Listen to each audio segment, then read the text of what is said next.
over to Samsung. So at the same time, they both left the team. Raze went to Europe.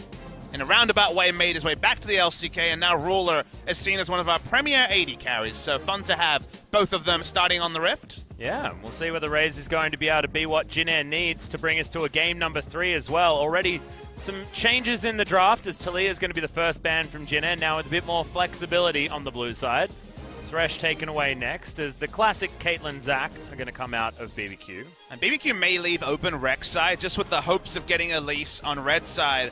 I'm sure the champion pool is a lot bigger for Raze than in previous times, but could understand him going with Ultra Comfort. Looking into solo queue, he's of course playing all the meta stuff, even if he's not willing to run it in competitive. They don't want to first pick the Kalista this time around, so Teddy looking to mix it up. Yeah, different option now. Galio available so far, could be the final ban for BBQ. Rek'Sai could also be looked at. Galio has seen a few more defeats now that he's taken a few hits to his wave clear.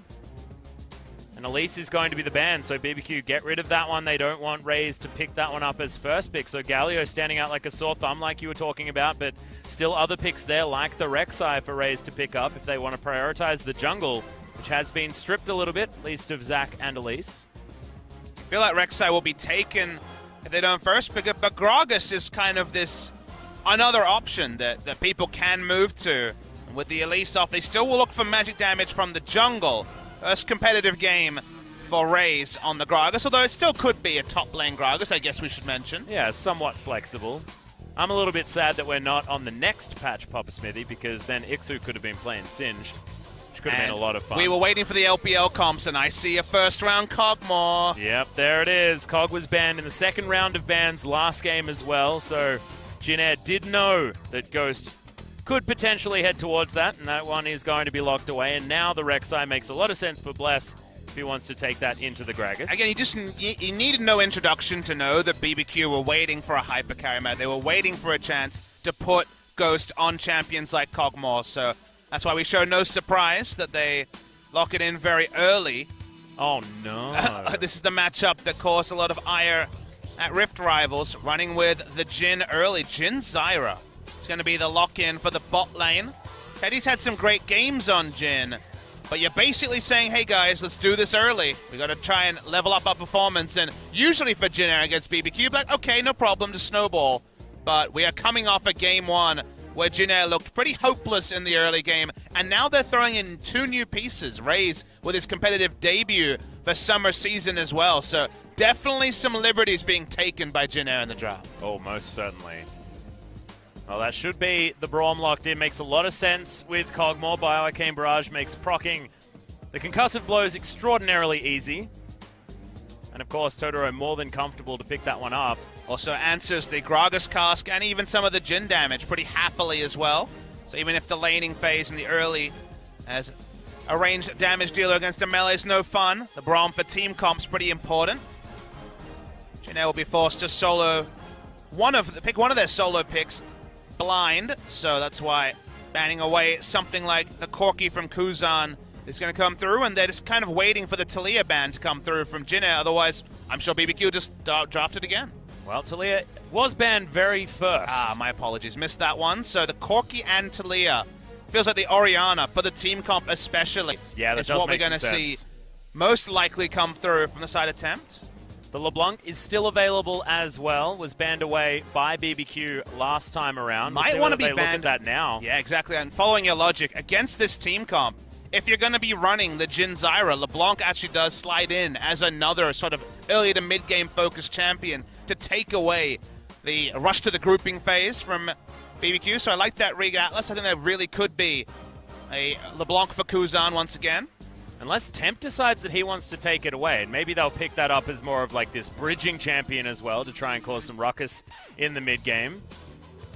Could be dangerous potentially, but I do like how it pairs with the Rek'Sai for some mid-lane gank potential, but we don't know what Jhin Air are going to take to that mid-lane just yet. Yeah, the Orianna banned away. That seemed like what Tempt would pick for team comp, even if it's not a staple for him, and the Galio has been overlooked for a long time. You could just go literally full LPL, lock in the Galio and say, come to us. We've got a million types of damage reduction. We've got budget vision coming through from the Tremor Sense, and we've got a Kog'Maw. And we'll see what Crazy's going to play towards the top lane, because if you're going to go full LPL, that'd be a Jarvan 4 locked in towards the top side of the map. And then, wait, it's just a WE team composition. Let's do it. Let's get some Rift Rivals beef. Let's run it through as if we were playing LPL versus LCK. I'll open up Skype now. Just get Frosker and Raz in here, and we can just make it an LPL broadcast. I think Raz is actually on cast right now. All right. Well, we just multi-twitch it somehow. That'd be hilarious.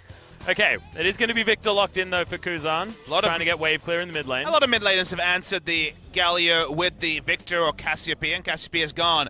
Oh, baby. A Galio, sorry, a Gnar blind pick in a series with Jin Air is always risky, but this time it's on the side of Jin Air. They've got a lot of knockups. Pub Smithy.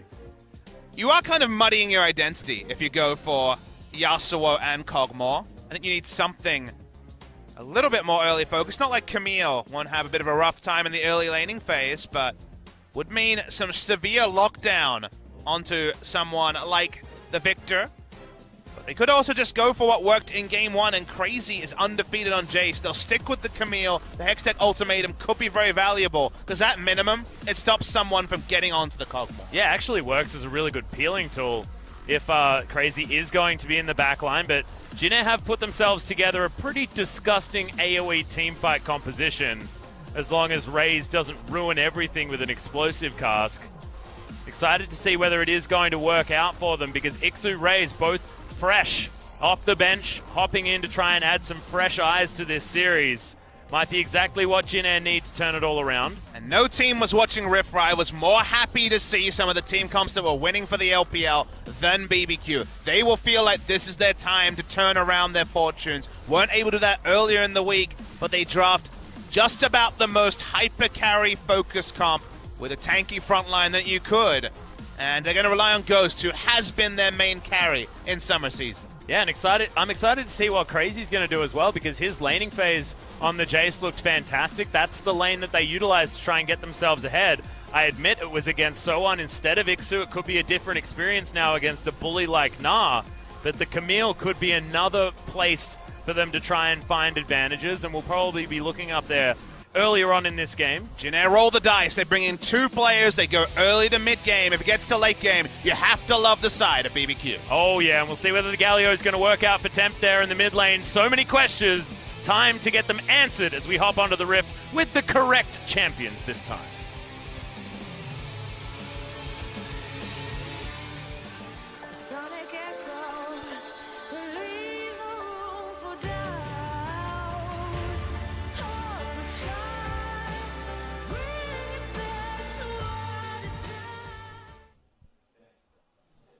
Well, seems like the Rift is going to have to be abandoned as a hope for just a moment at least, Atlas. Yeah, a little bit unfortunate. Maybe it was because we didn't have Nami in the jungle anymore.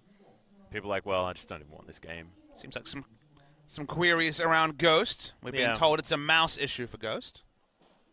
So just going to try and fix that one up. That's a very fresh-looking keyboard. Fresh as in, like, awesome, or fresh as in, like, it just hasn't been touched before? Really new. It was just very white.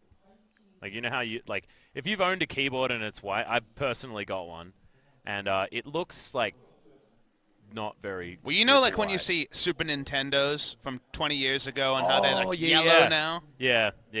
That's sort of what I meant. Very similar to that. Wow, I haven't seen a fresh Super Nintendo for a very long time. What the heck is that mouse? Maybe the mouse issue is it's blinding the rest of the players in the booth. I'm going to have to get rid of it. It's a counterpoint to Peanut's famous mouse issues with his 1990s mouse compared to what seems to be some sort of future mouse. Yeah, I know. Whoa, it's probably got like a laser thing on the bottom instead of the trackball. Hilarious. Somehow Kerp always comes up on these broadcasts. Well, it's not... Okay, old mice, even if they're like regular mice, used to have the little ball, remember? Sure. So it's like that's the kind of trackball I'm talking about, not like just the stupid ball thing at the top. Damn it, Kerp. How did he play so well with that dumb mouse? I just don't even understand. Please, no, we're doing 2013 EULCS color commentary now.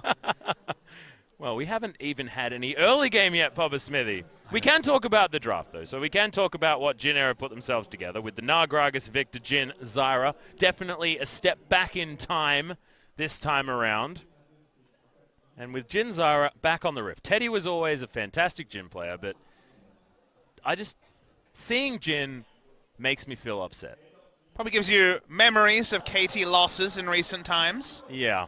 Maybe he won't face check as much as Deft was doing on Jin. Both Yeah. times he played it recently. I'm a fan of Jin, but I think it is a bit of a gambit given what you kind of expected BBQ to play. We're pretty close to BBQ blind pick territory with this comp. Yeah, a little bit. Sort of like cover up all of the bans, and we would have just thrown it in there anyway. Maybe Crazy would have picked something else, but otherwise this does look like pretty scary composition. One thing I do want to look at is the mid lane with the Galio that we have seen not necessarily find the success that he used to. Well, it's not auto win so much anymore, even if he has still been seeing the bans. So Tempt is going to have another fantastic game, as Talia did look fantastic before, as the mouse, I believe, should be fixed up relatively soon, as God bless.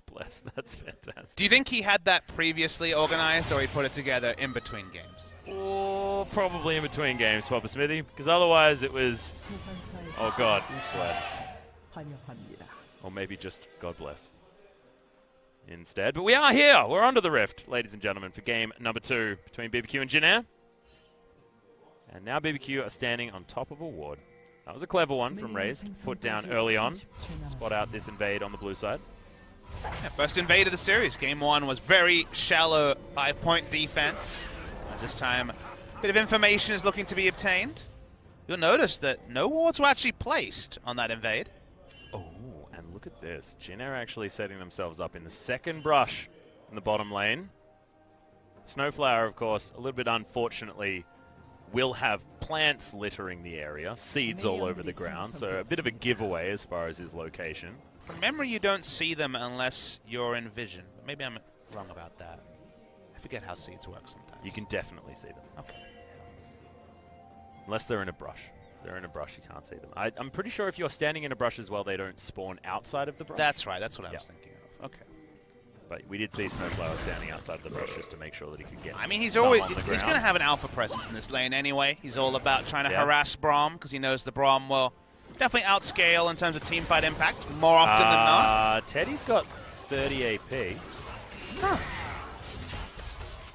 That's a lot of AP. Well, that's going to be some pretty damaging captive audiences, Pop Smithy. Oh dear. Mistake. A mistake. What to say about that? Not a lot, but maybe hard mode has been initiated. I guess he thought it was lethality? His last crit just did a lot of damage to Totoro. Imagine if it had have been with AD. Now, remember that Q does have an AP ratio, so it's not going to be completely the worst. I'm not saying he did it on purpose, but there is the AP ratio on Q and E, no ratio on R. Yeah, I know that the R doesn't necessarily change. Is okay. How about the W? No. No No scaling on W, but the Q is interesting because at least he'll be helping push a little bit. Yeah, it's a cute idea. Oh, he also has a Doran's Ring. Doran's Ring, yeah. I think that part was on purpose. We're seeing something new from Teddy. He is unironically trying to push with AP Jin. Okay, Ixlu's taking a lot of damage here towards the top side as well. It's crazy. Nice damage. So let's think about what it does. The mana regen is going to be useful in the early game. You usually have to be pretty judicious on the mana with the Jin. This is really different. This is thinking outside the box by Teddy, for sure. Oh, yeah.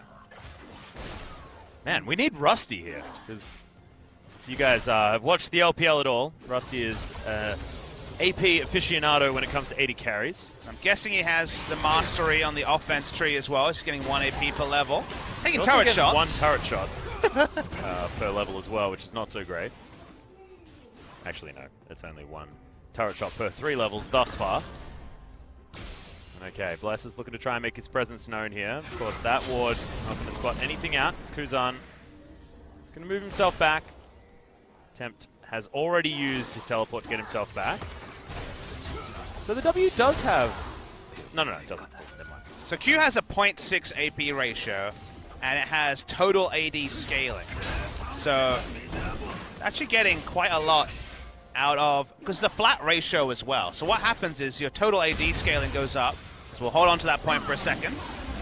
Yeah, Ixu in trouble, gets slowed down as there's the Prey Seeker. Shouldn't be able to get out of this without using his flash, and does use it. Then goes Totoro towards the bottom side. They're looking for a kill into Snowflower, but they're not going to be able to do it. Remember, this is just a straight 2v2. The jungle is a top side. Flash already used by the Zyra, though. Was worried about the all-in. No ability for Jin. Turn that around, Jin and Jace. That's going to be annoying, but... Thankfully, there's no Jace in this game. Not this one. We had that in game 1.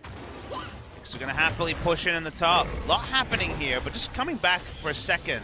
I'm okay with just talking about AP Jin for this entire game if you want to. So he has total AD scaling, so taking extra AD at level 1 doesn't help him that much in terms of Q. Yeah. He's not able to push as well with it. If you have 30 AP, it's actually giving you... so it has a 0.6 ratio, so it's giving you almost 18 almost extra 20 damage on your Q, which to get that with AD would require you to have significantly more AD than is possible. So it does help him push and give him mana regen. And the theory is that if you can push early, you can shove in the Kog'Maw, maybe you'll be able to get your items earlier, or your jungle will be able to invade around you more because your lane is pushed up. Being pushed in as Jin is one of the biggest struggles, so it's very much thinking outside the box. Is it worth it? That part remains to be seen. Well, hang on. Now you also get to scale lethality with it, and it does physical damage. So you've got AP scaling that then utilizes lethality. I mean, lethality hasn't been buffed in 7.13 yet, but in future patches that might be interesting. Yeah. Well, I mean, it still exists, right? It's just not necessarily as Ixu's good. It's level crazy. 5. Yeah, throws down the ultimate. Oh, not going to hard commit and doesn't want to utilize the flash. So Crazy just settling for sending Ixu back home, and we'll just go for that play once again if he can. Oh, Prey Seeker stops the back as Ixu wants to try and get his Mega Gnar. No knockup comes in as Bless. What is this? It just didn't have the knockup. Never mind. Once again, wanders casually away. Yeah, Bless mismanaged that. It looked like Crazy could have got the kill as well. Missed an order and didn't flash. BBQ kind of get the minimum out of a scenario where they had an experience advantage that got them a huge lead. Big mistake there. They'll get a lot of turret damage anyway, and Kuzan is forced to roam up because they're worried about just losing the turret straight up. Yeah. It's going to go below half health as the tunnel is going to be utilized by Bless to get himself out of the way. Kuzan gives up his plan of moving towards the top side and will just clear out the minion wave, but this does open up the floor for Tempt to move towards the bottom side. Grand Entrance is there, and Totoro going to jump himself forward. Ghost going down very, very low, but they get the concussive blows, and there's the flash taunt, and First Blood will go to Ghost, and he's not going to fall to the Ignite. Smart roam timing coming through from Tempt. Didn't even have to use the hero's entrance. This is all during the duration of Flash being on cooldown from Snowflower using it as respect earlier. Nice cancel on the back coming through from Tempt, or at least by Victor time to get blue and continue to reset the minion wave in mid. First blood to BBQ. Honestly, should have been the second blood after they missed out on the kill top lane. Yeah. But still does mean that Crazy does have a decent lead up there. 17 CS is nothing to scoff at. And he does have himself his Sheen and a cheeky little Ruby Crystal to go along with his Dorian Shield to start things off. So the Camille going to be very happy with how things are going, especially in a lane against a Gnar, which can be very annoying. On patch 7.13, just like all other regions internationally, so the damage increase on the boomerang toss as it levels up is certainly live on this. Makes laning against Gnar even more annoying than it was before. Yeah, and it didn't need to be more annoying, no. Proximity. It was definitely a frustrating one. Voidoo's not going to catch Teddy with too much extra damage, but now with Living Artillery available for Ghost, the harass will start to become a problem. Remember, because they got the successful gank bot lane without using Hero's Entrance, Jin doesn't have flash, and they already were on point in punishing Snowflower just moments ago, so could be another gank bot lane anytime now. Big contest around the enemy blue, or at least reset it from the BBQ's perspective. Yeah, runs out of patience there, though, so Ray's not able to keep it below half health, and they're going to give up trying to take that one away. So Bless, thankfully, should be able to lock that one down for Tempt. Camille having lane control top, the first spot of the game going to BBQ, really does set them up well for bridging the early game, getting through some of the awkward item phases and getting into the late game. They are naturally favored with their incredibly strong team comp. They have both a winning split pusher, although it actually is quite difficult to solo kill the Gnar. Do have a lot of pressure and very fast turret pushing as the Camille, and then just a 4-man stack that has both wave clear and the ability to shield the Kog'Maw, so is an air of inevitability here. And gotta admit though, the moment that the Doran's Ring and ability power on Jhin was jumped in, that there was going to be some unexplored factors in this game. Yeah, certainly some question marks that we need to get answers to, but so far the answers have been very BBQ focused, as Kuzan is going to get taunted, but it's going to be an immediate cleanse to get him out of that one. I feel like that was probably unnecessary. Flash wasn't up from Bless, so that was communicated. I agree, it was a mistake. Okay. Only Flash was down. There's a lot of safety. They're looking for the Hextech ultimatum into Galio ultimate, and we're going to get it. Yep. Crazy throws down the old Nice. Ixu, gets underneath the turret though. There's a nice double knock up there as Raze just gets rid of Crazy. A disaster of a tower dive as now Tempt the hyper proxer there. It's going to be 3 kills as BBQ baby, gets torn apart. That was so good, Atlas. What happened was the Gnar ultimate canceled the Hextech ultimatum because it put the Camille out of the radius, and therefore the knockup wasn't there, so he actually pushed it to cancel. That's why the Galio missed ult, and what was supposed to be Wombo very quickly became a headache for BBQ. Sick outplay from Ixu. Yeah, just a disaster for BBQ, who were in control. Crazy's going to use his teleport to get back to the mid lane, but let's have a look at this one again, because yeah, I even missed it. You get it. You get the theory, right? Hextech ultimatum into the hero's entrance should be guaranteed initiation, but because displacement cancels the Hextech ultimatum, the Galio wasn't on point, ends up giving his life for no gain. It ends up being a massive botched dive, and this is a big win for Jhin. Just massive. Okay, Ixu, oh, He's happy. The man is ready to get aggressive as he heads back home. Oh, Dino Gnar as well. Adorable. Okay. Gragas and the Gnar do have the big options to displace in the team fights the Hextech ultimatum. Remove what is kind of another take on the Jarvan Galio that we saw so much of in recent weeks. Yeah, exactly. If you think about it, Camille should be the ultra form of the Jarvan, as Flash doesn't work to get out of her ultimate compared to the Cataclysm, but the displacement ends up being the big factor there. So cool to see an interaction that, like you say, you're not really thinking about it. You wonder how they managed to botch that. It looked like it was set up to be BBQ adding on some more kills. Yeah, or even like an unnecessary dive option there as well as Kuzan. He's going to get knocked up, but good gravity field. We'll make sure that Tempt can't get himself in there with the Justice Punch. Look at this. The push that you were talking about, actually massive here out of Jhin. Ghost taking a fair bit of damage. Stranglethorn's invested into this one just to make sure that they get as much damage down as they can. But you can see BBQ just happy to farm things out, get rid of seeds where they can, do a bit of off gardening. Bottom side. They are winning push.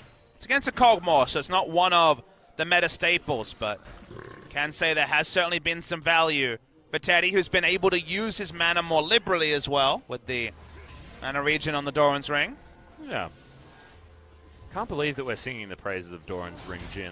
I mean, I first thought it was a mistake, and then you just didn't even look at the starting item because it had to be a Doran's Shield or a Doran's Blade. You see the Doran's Ring, you put it together. This was no mistake. This is just a variant on starting items for an AD carry. You don't have to see that as, okay, hero's entrance. Yeah, Kuzan in trouble. Heroic's entrance is going to mean that it's 4 versus 2. Kuzan going to be eliminated and now Raze on his own, but the curtain calls there, and Teddy, absolutely no one to get him out of that one as Ghost jumps over. That's going to be another bullet. Easily set up as the Acathian surprise is looking for Ixu. Does some damage. It's a 2 for 2 in the end, but we've got turret priority going over to Jhin.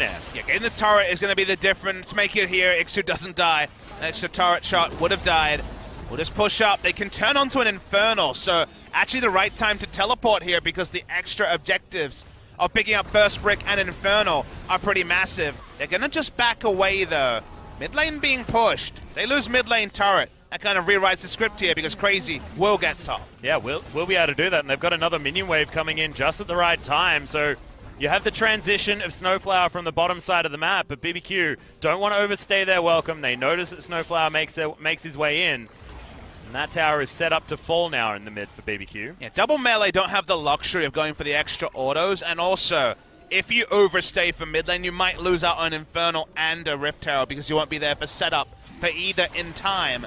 So I don't mind backing away, even though it forces Tempt, you know, as one of the other flow-on effects. He will have to continue to lane against a fresh buy Victor, Yeah. if he backs now, doesn't have Hero's Entrance or Teleport. We talked about sacrificing objectives. Looks like Rift Herald will be that objective. Yeah, a lot of pings going down, so no surprise to BBQ that they're on there, but not a lot of options as far as getting them off it. Now just going to have to be conscious of dealing with that Rift Herald wherever it's going to be thrown down, and now with only one outer turret falling, Jinna have a lot of options as far as where they're going to put that Rift Herald as well. Could be the top lane, as that just needs one charge, and Herald will be able to take that one down. Well, BBQ are waiting for some sort of face check into that bottom brush. Snowflower not going to go for it. So the accuracy from Teddy that made him such a feared player on the Jhin in previous metas. So cool to see him back on it. So remain to be convinced it was the right pick this early in the draft against the Cogmore that was already locked in at the time. Yeah. Questions are mainly going to be asked when we get towards that later stage of the game, though, because at the moment, Jhin farming things out nicely, 14 CS in the lead, but BBQ against the flow of the game are looking to try and take down this Infernal Drake. They should be able to do so as well, as some decent chain CC onto Totoro, but just stands behind his buddies. Should be able to get himself out of there. So nice Infernal pickup, but now what can Jhin do to utilize the positioning? And it is going to be the Rift Herald being put down here in the mid lane to try and grab this turret if they can, and they're not going to need much damage at all from Herald. Okay, just slammed and destroyed. Herald. Ends up being a freebie. That's not going to interrupt attempt. Actually doesn't get any damage on it, so gets just a sliver onto the mid lane. Notice that Crazy has spent a lot of time in lane while Ixu has now twice roamed, once with Teleport.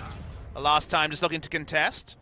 Means that CS-wise, Crazy's up 29, and in what is a very difficult lane early in the 1v1, he's kind of ignored the most awkward phase.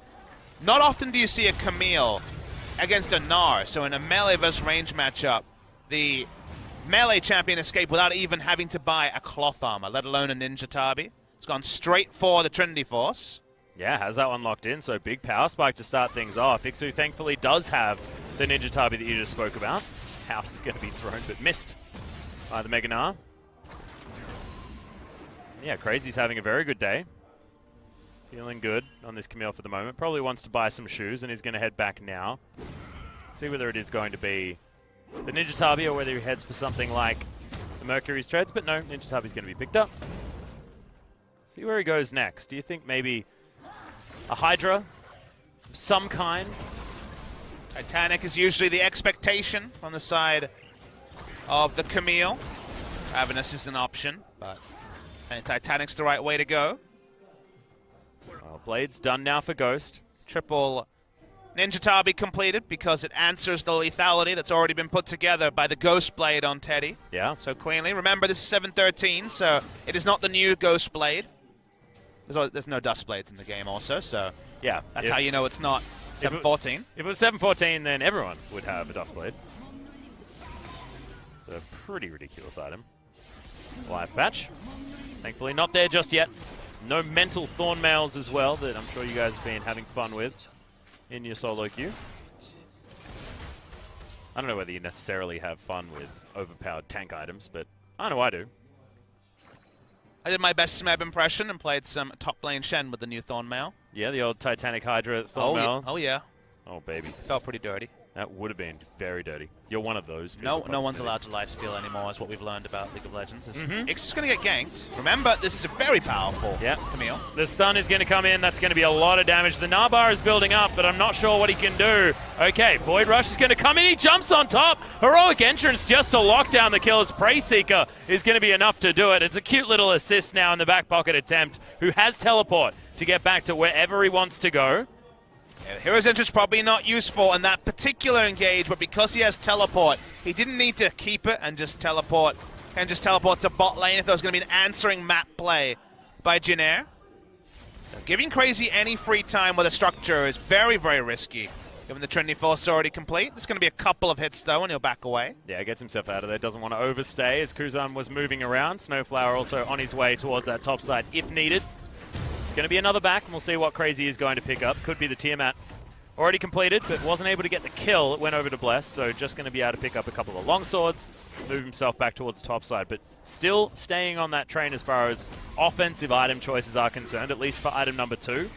before moving towards anything defensive. And Teddy's going for a 2-item spike himself. Ghostblade into Infinity Edge is a build we haven't seen for quite a while, but seems to be where Teddy is going. I think he understands that going for an Essence Reaver this game, which is what Deft was doing against outscale comps like Jinx, would probably just accelerate the inevitability of BBQ's comp taking over in the late game. So going 2-item spike does make a lot of sense because he really honestly needs to be making the plays happen in the next 10 minutes of the game before Kog'Maw well and truly takes over. Yeah, we've only seen one successful early game Jhin that, well, early game composition Jhin that built the Essence Reaver. It was the Flash Wolves that were able to go super all in to the early game and have the late game insurance of the Essence Reaver Jhin. They managed the wombo of having complete map control and a Blitzcrank to allow that snowball. This game has been a lot more even. BBQ have got kills on the board and are only 300 gold behind with the Kog'Maw comp. So because you haven't hit those strides, Essence Reaver was not going to be on the ball. No, I just don't like the Essence Reaver anyway, to be honest. So I'm glad that Teddy, our resident Jhin main, was able to demonstrate how to build him there as well. Like it. Even with the cute little Doran's ring. I just wanted to see someone get caught by a trap, you know? See the sick damage. Waiting for that really big trap, like you say. Yep. AP scaling can't be that massive on it, surely. Oh, no, it's 100%. Yeah, man. Nice. That's what I'm talking about. Explosions. It's 120% AD. So already outclassed by the physical damage side of things. Yeah. It's a bit silly. I'm just racking my brains, by the way. I don't have anything open on my laptop at all. Really? I mean, I could... Oh, okay. I mean, to be fair, we have no one in our ears giving us stats like you can at a Riot event, so I think it's only fair that we get access to a laptop and not a standing desk. Yeah, that's true. I mean, I just use mine to read Twitch chat. It's true. During the game, you're reading it right now. Yeah, I'm actually What are they reading saying? it right now. What are they saying, Atlas? PogChamp. Ah, fair. Yeah. Well, Infernal Drake 1 went to BBQ, and with a Kog'Maw comp, that was already a bit of a headache. Double control wards in the area. There's going to be a fight. He's teleporting in Mega Gnar form, and it's timed out, so Ixu will not have Mega Gnar. Yeah, and it's actually going to be a while before he gets that one again. If you remember, that nerf that happened a little while ago means we have to wait 30 seconds before he can even start charging, as the Infernal Drake is going to go over to BBQ, and now they're going to start off the fight. Start it with one pick already, as the Stranglethorns does not ghost up, but he's still alive. Chaos Storm not doing enough damage, and he has the heal. Crazy's going to be able to get the kill on the Gnar, and the taunt cleanse is not enough, and Jhin are just getting destroyed. Despite that initial botch dive from BBQ, now they're in control. They'll take down the outer turret in the mid lane, and can they just move to the Baron? I mean, shot calling took another backseat there, Atlas. They went in with a mini Gnar, no Mega Gnar available. Teddy could never open up. He didn't even use the curtain call because he didn't have a front line with no Mega Gnar or any threat to the back line of BBQ being there. And BBQ just cleanly start up Baron. Yep, Raze has just respawned, but there's no way he's getting to this pit, and that is the freest Baron that we've seen so far this series. Last one, culled to death. This one, no one's even there. This Ghost's going to turn up towards the top side. His Hurricane's already completed, so he can clear out that wave very quickly. And let's have a look at what went wrong for Jhin Air once again. So the big problem here is that you can't fight this if you don't have access to Mega Gnar at any point in the fight. So you can see Raze walking up. He really wants to steal. He's in smite range, doesn't get the smite. And then they can just fight front to back. And that's something BBQ does super well. And Jhin Air just can't. See Bless come over. There's actually an interrupt. The Chaos Storm was used to interrupt the channel of the hero's entrance, so no wombo, but they're still going to be able to gap close. They still have turn CC available.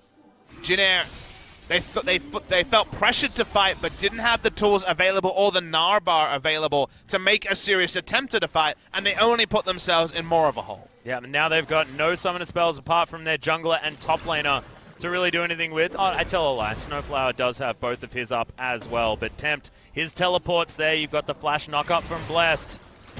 The heroic entrance going to be up once again as well. And Camille just free run so many structures on the bottom side of the map. This outer is going to fall first.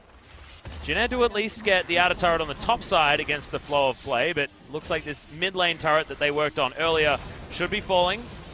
Temp not even going to get too bounced around by the gravity field. Okay, Flash is going to be used by Ixu to get himself out of the way of Bless. And I actually like that, respecting the fact that Bless can just get the Flash knock up and lock him down.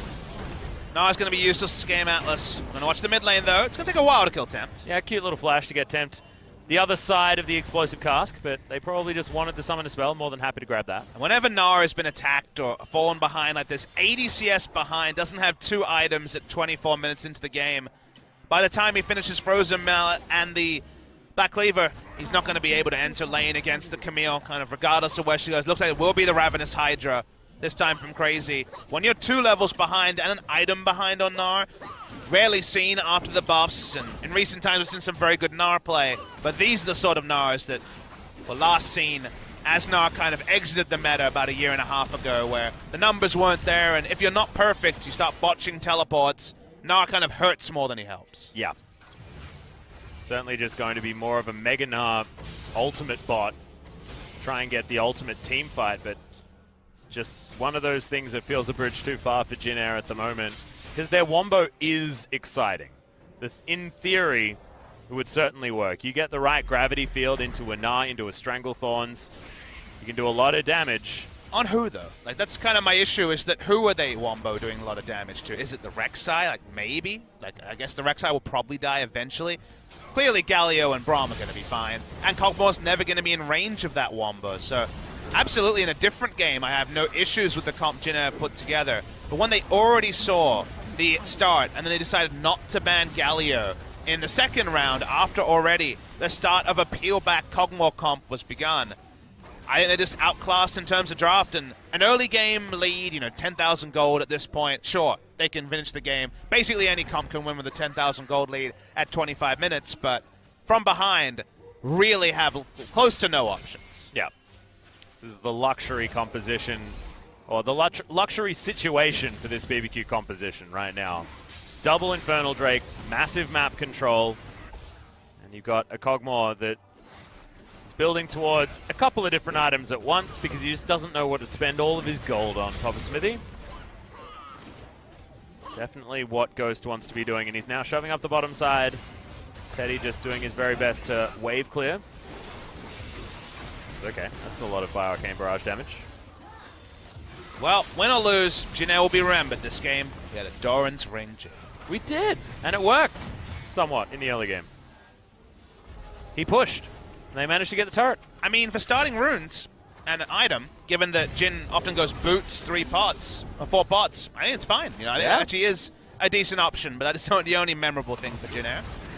Yeah, now it's looking like BBQ trying to get themselves in there. Taunt, not going to actually find anyone, but they zone them away from the turret. Stranglethorns comes in. Nice work from Snowflower to try and start something up, but they do get the turret. There's the heroic exit to get Tempt out of there, and they break open the base, but they don't get the inhibitor. First job done, though. Breaking the base, so important. Just a single Baron buff to their name. Next Baron spawning in a couple of minutes' time. 3rd Infernal Drake for BBQ. Oh my god. The triple fire.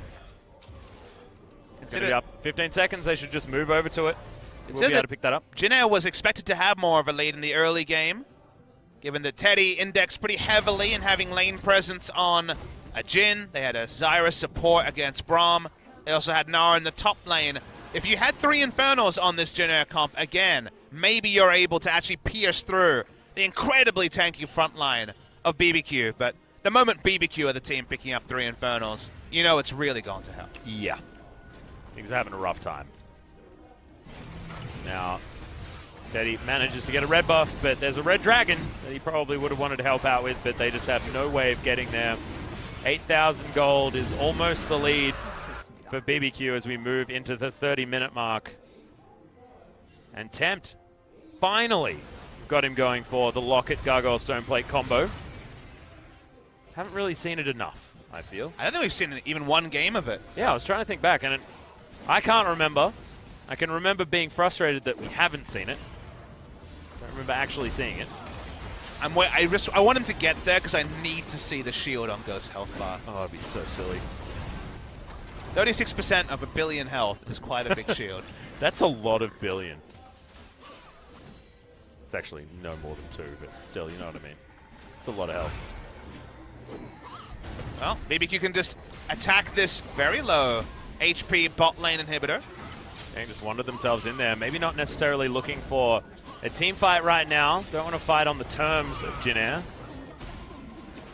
They can exhaust the Gnar. They'll probably be relatively happy. Well, Mega Gnar is here, and BBQ do just want to back themselves away.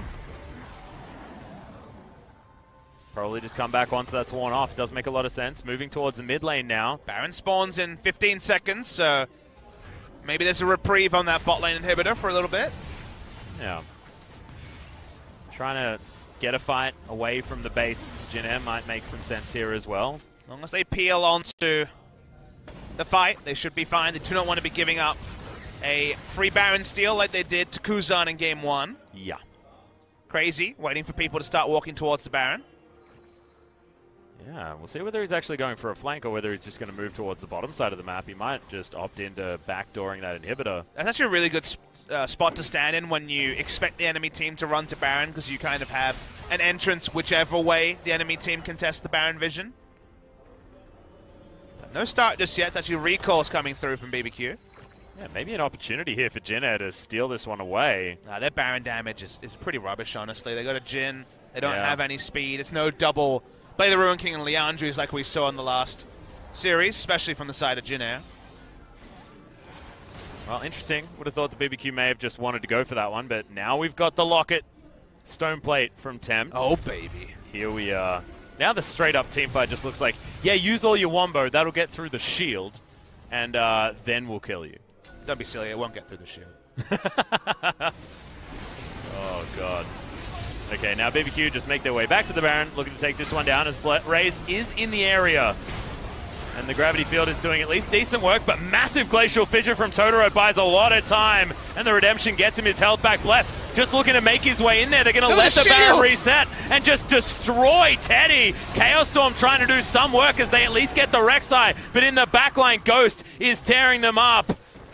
Raze trying to get himself out there. Ixu on very low health, and Snowflower is a sitting duck. In goes Crazy, but that's the big knockback. Kuzan gets rid of them, but yeah, Ghost just going to run his way forward. That's an instant quadra kill from the Cogmore. That's the ace, and that should just be the game. No need to get a Baron when you just kill the whole team. And that's why you don't leave these comps available to any team, but even BBQ, who have already played prototypes of what they draft today, can pull this off and pull it off cleanly. BBQ have been great on the day. They'll take an inhibitor to the top side. Probably don't have time to take the bot lane inhibitor they set up earlier, but man, have they looked good, and unfortunately Jin Air, they have no idea how to contest this team. Just does not look like the Jin Air that we've been singing the praises of week after week, as they've been looking like they've been improving over and over again.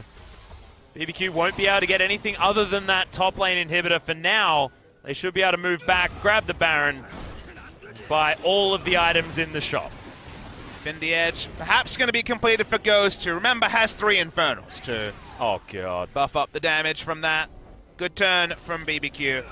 Only way they could have messed up that scenario was to overstay on the Baron and allow Raze to steal, but smartly they weren't going to do that.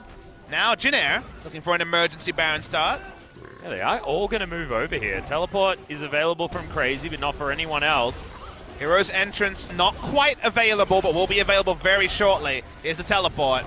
Yeah, Bless is already in the area as well, so at best it'll be a 50-50 for Jin Air, and now they do not want to take this trade. Super Creeps, remember, moving down the top lane. Jin Air just going to back away, so trying to get themselves back to some normalcy. They at least get some good vision available to them. But with 10,000 gold the lead for BBQ, some fresh items now in their back pocket as well. They are looking for the Baron and looking for the turn there, as well as Raze. Ultimatum's in there. He's just going to die as Crazy picks up that kill. Bless has lost some of his health bar, but it's a 5 versus 4 now. And in goes Crazy, finds Kuzan for a lot of damage. As the Strangle Thorns will only get Totoro the Unbreakable doing so much work, alleviating him of all of the damage that he just picked up. And now Baron should fall. And BBQ should just run these mega minions into the base of Jin Air and finish off the 2-0. Yeah, final shopping trips, clear out the runway and get everything they want to look good for the final picture, as the Nexus will soon explode for Jin Air. It will be one of those very rare wins for BBQ, who will add Jin Air to their hit list. The only team they have beaten them twice in the summer season was Ever 8 winners, and now Jin Air Looks like they will be the unlikely second name on the hit list. Yeah, it's a little bit unfortunate for Jin Air, but BBQ fans of barbecue chicken just in general, will be very happy because BBQ were a team that we were excited about. You know, Tempt was an exciting player. Loved watching his Cassiopeia in the spring split, and it just hasn't felt like BBQ have been the same team in summer. And I'll go against what you say. I'm actually not in any way feeling unfortunate for Jin Air. They've been the architect of their own demise in this particular series. They've played very poorly. Their draft in the second game, I think, didn't respect what BBQ are doing. I think you should be hyped that BBQ have drafted something, they've played to it. Jin Air, compared to their recent form, I felt really bad for them about their loss to KT, where they did show so much. They've shown almost nothing today. Yeah. Hasn't been heartening, but what has been is watching BBQ rip them apart. 6-1 and 6 on the Cogmore here for Ghost as well. We have been talking about him as the man that has at least been in summer one of the good talking points for BBQ. Well, now Tempt can walk up pretty happily here. Oh, yeah. Tempt is very, very tanky, Bob Smithy. Look at him. Casually wandering through as there's the double knock-up. Snowplower probably should just fall down here. Living Artillery seems to be finding it. He's There basically we are. a Nexus laser. That's the last one. Massive damage coming out of Ghost, who went back and turned a BF sword into an Infinity Edge and a QSS. Just walks past the party cask and is now just tearing them all up. That's the double coming in for the Cogmore as he flashes forward. Not going to be the Penta as they're sharing these kills around, but that's going to be the ace, and that is going to be the 2-0 for BBQ Olivers as they destroy the Nexus. Incredible performance and not what anyone was expecting heading into game number 1 of today. Very well-deserved victory for the side of BBQ. Great performance by them in game 2 especially.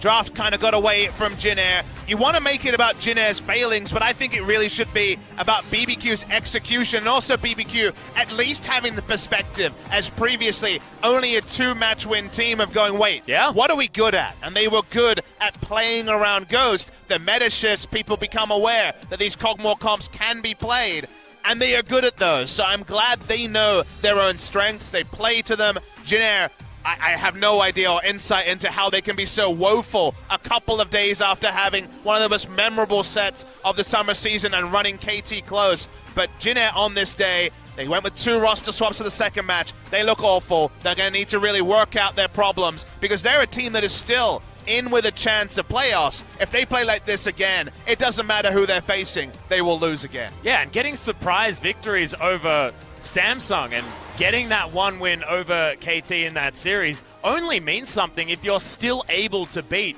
these lower tier teams, because this is now setting them back. This is as if they've now just lost to Samsung and got the victory over BBQ. It's like it means nothing at all, and you can't be throwing away wins like that. Strength of schedule, right? We talked about that. Exactly. Well, you got past the hard teams, and that was the story with Jin Air. They got off playing against teams like Afrika Freaks, Samsung, and KT. This was their reward, and it ends up being their own personal nightmare as they lose to BBQ. But today, finally, the people have wanted it for so long. You can raise your roosters. You can be happy if you are a BBQ fan or enjoy a quality meme.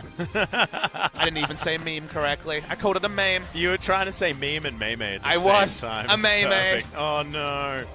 It's a disaster. However, what isn't a disaster is the BBQ Olivers, who just to turn it around so incredibly convincingly within 1 week is absolutely fantastic, because that's some pretty gross Cogmore damage. By the 36 minutes as well. By the end, he was the epitome of the living artillery. He was literally a fountain laser. His R was doing 700 damage to execute a Zyra. He was insanely strong. Well, that was because his team played well around him. The enemy team went with a Doran's Ring Jhin that was probably the best part of the game for the side of the Jin Air Greenwings, and Ghost predictably will be that MVP as, hey, 94% kill contribution on a Cogmore team. I wonder what they were trying to do. Feels pretty good. 17 KDA ain't anything to scoff at either, as this was their team fight of dreams for BBQ. And Ghost, you can see, even has the heal there to get rid of any annoying Chaos Storm damage. How often do we have awkward spots where the OGN observers can't even get Ghost on the screen because he's either doing damage off the screen or under no threat at all. Yeah. In general, Kog'Maw was just free hitting team fight after team fight. And even if the fights were getting too far away for him to do damage, it wasn't that Jin Air were winning. It was just the fact that the Kog'Maw needed a bit of time to catch up. And then he went back to his killing ways. Yeah. Speaking of catching up, Crazy sacrifices himself to get Kog'Maw this incredible quadra kill. The aggressive flashing Kog'Maw. Stunning. That's what you want. Hey, and you ain't going to say anything bad about it because he got a quadra kill off the back of that. So flashing forward as an AD carry, whilst not always the best decision, certainly was there. And this is what you were talking about before. And boom. 600 damage. Close to. Seems good. That was some severe rounding up, I'm not going to lie to you, but 567 feels a little bit like 600 to me. Well, it felt like death. It felt like a grey screen to the side of Snowflower, to the screen of Snowflower. And yeah, from here, just so easy for BBQ. Ghost never had anyone even using abilities on him. The turret was. That's true. The turret was using his abilities on him. That's it. That's the only thing that actually touched him in that fight, and gets a well-deserved MVP. Ghost, of course, no stranger to getting MVPs for BBQ Olivers. When they win, it seems to be because of Ghost. And now we are going to have the MVP interview, so let's throw it over to Joel to get some translation. Very much, guys. This is Joel with your interview translations for today, and we're here with BBQ Olivers, who can happily raise their roosters today as they get a 2-0 victory over Jin Air Greenwings. And we are here with today's MVPs, Ghost and Bless, for the interview.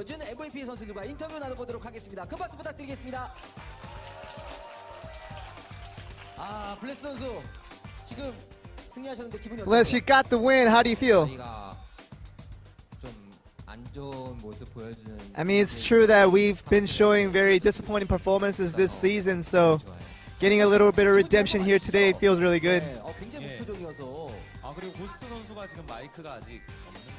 I don't know if Ghost has a microphone right now. I think they're gonna hand it off to him.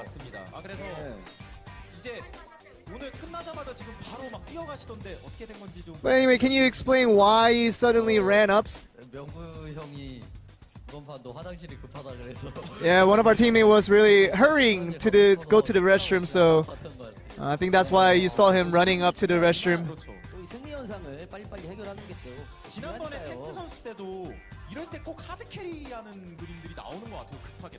And it seems like it showed with Tempt last time that you guys are carrying in these situations.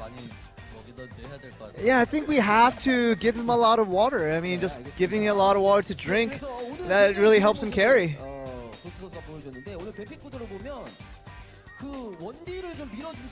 And we want to move our attention to the ban pick phases where it seems like the picks were really geared towards the ADC. Yeah, I think for my playstyle, I really like those hyper carry ADCs, and I think my teammates really trusted me enough that they can rely on me to play those kind of champions.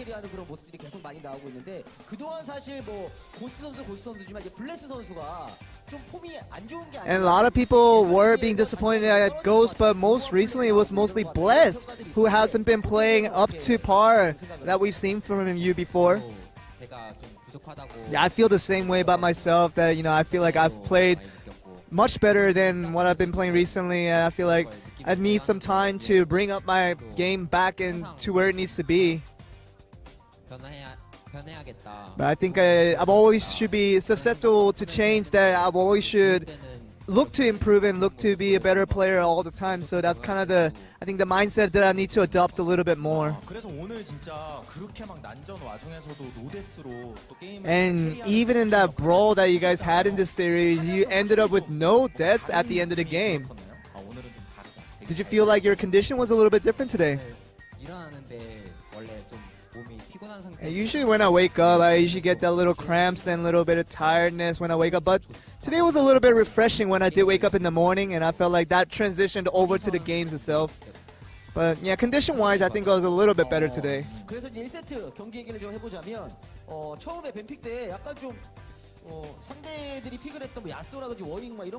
And you want to talk about the ban pick phase where you guys kind of hovered over those Yasuos and all those kind of troll picks that was shown by the other team. Yeah, we just want to remind them that they played it, and we want to show that we can hover over it, just reminding them, if you want to play, just go ahead, we're ready for you. That's kind of the attitude we had towards them. 그렇게 올렸는데 상대 입장에서도 약간 좀 심리적으로 이거 하라는 건지 말라는 건지 좀 헷갈릴 수 있으니까. 예, 블레스 선수가 보시기엔 그런 워익 픽 혹은 뭐 최근에 나왔던 세주아니. And Bless, you want to talk about those kind of picks where Warwick and Sejuani, those unique picks that came up along? 워익 게임은 좀 무기력하게 지셨잖아요. We saw the example of Warwick where it just, where it just lost the game pretty helplessly. 리스크가 조금. I feel like it can have rewards, but it does build a high risk as well.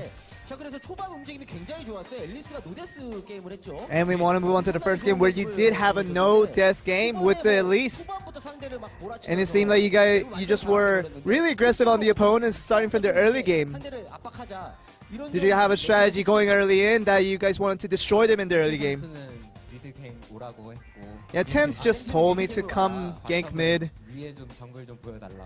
And the bot lane just told me to get vision on the opposite jungler. So I was just so busy with doing so many things that my teammates wanted me to do. 실제로 바텀이 좀 많이 고생을 했었어요. 1, 2세트. 특히 1세트에서는 CS 차이가 In the first game, even the second game, you guys had a lot of struggle in the bot lane with the CS being behind for most of you guys most of the time. 대회를 지금까지 하면서 아마 그 판이 제가 CS를 가장 못 모은 것 같아요. I feel like the first game was one of the games that I've got the least CS for my entire career that I've been playing League of Legends, and it was a really difficult game in the laning phase, and so I wanted to get some advantages where I could, and I think the team fights were where I kind of got them. 그래서 이제 2세트로 넘어가면 이번에 또 코그모를 그렇죠. And second game was also interesting that you pulled out the Kog'Maw this time with Rek'Sai for Bless. 2세트에도 해도 뭐 크게 문제 없다고. But did you feel like that composition didn't have any problems going in? 저는 제가 1세트 때 좀 부족했다고 생각했기 때문에 I felt like 2세트 때 좀 the first game wasn't up to par in my expectations of what I wanted to play, and so I switched it up to the Kog'Maw and hoping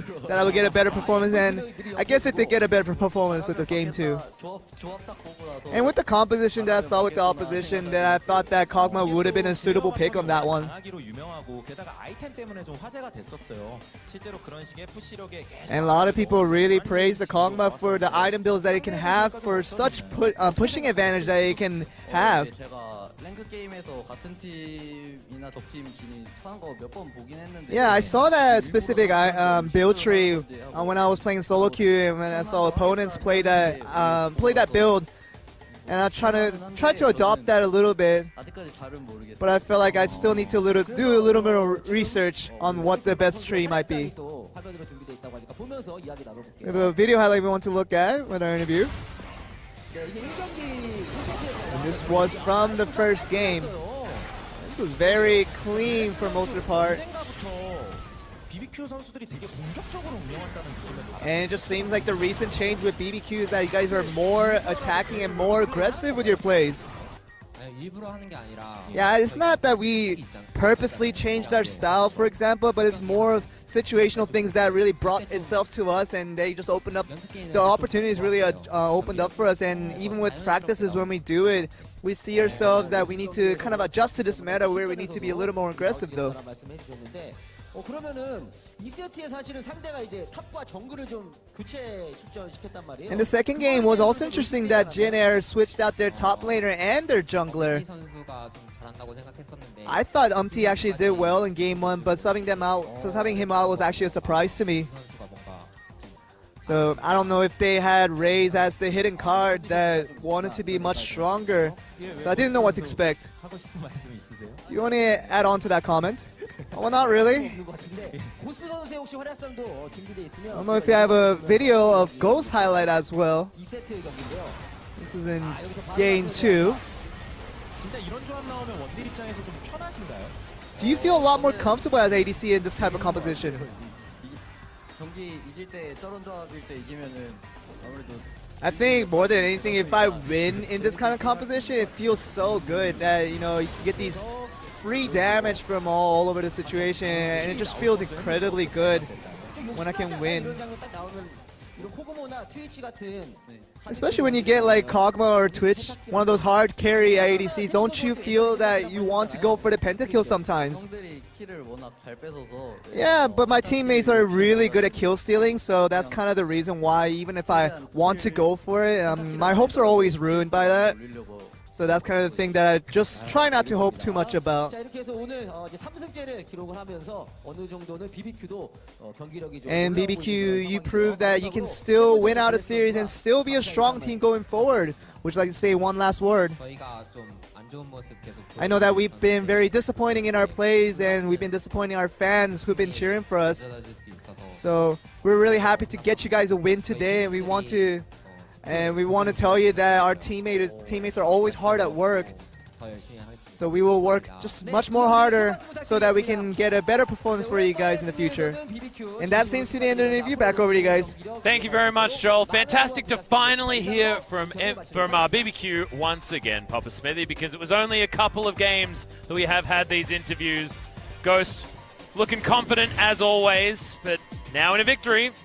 Fantastic stuff. So the Kog'Maw, like he said, was just one of those compositions that you're happy to pick it into. Although it was interesting, he'd only seen one champion from that composition when he picked it.